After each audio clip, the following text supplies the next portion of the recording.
नमस्कार दर्शक बंधु जय जगन्नाथ। ओडिशार पिलामानक पई आज एक नुआ जॉब रो अपडेट नहीं आसी जहाँकि टीए ओपन रैली बा टेरिटोरियल ओपन रैली रो डिटेल्स आपण मानक सहित शेयर करी।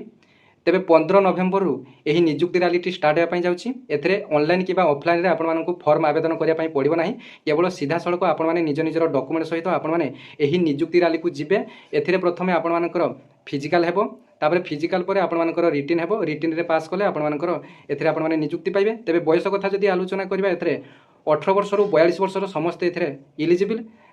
तेबे योग्यता कथा जदि आलोचना करिबा एथिरे 8म पास 10म पास एवं +2 पास रो वेरियस पोस्ट रही। एथिरे आपण माने निज निजर इलिजिबिलिटी अनुसार आपण माने एथि पई इलिजिबल हे परिबे। तेबे ओडिसा रो प्रत्येक जिला पई एही नियुक्ति रैली रो डेट टी अलग अलग रही। तेबे गुटिए जगह रे आपण मानकर नियुक्ति रैली टी हेबो। ता हेउची गंजाम जिलार बरहमपुर रंगेलुंडा पड़िया रे आपण मानकर रिपोर्टिंग टी हेबो भोर 4टा समय रु। एथिपाई आवश्यक डॉक्यूमेंट कहले आपण मानकर आधार कार्ड 5 कॉपी फोटो, आपण मानकर educational certificate, resident certificate, caste certificate, character certificate, marital certificate ए सब आपण मानकर आवश्यक। ए सब आपण मानकर 3 कॉपी लेखाए आपण मानकर जेरक्स विथ ओरिजिनल समस्त डॉक्यूमेंट आपण माने नै जिबे। तेबे आपण माने कैरेक्टर सर्टिफिकेट एवं मेरिटियल स्टेटस सर्टिफिकेट टी आपण माने निज गाँव सरपंच कोठारु ए सर्टिफिकेट टी आनी परिबे।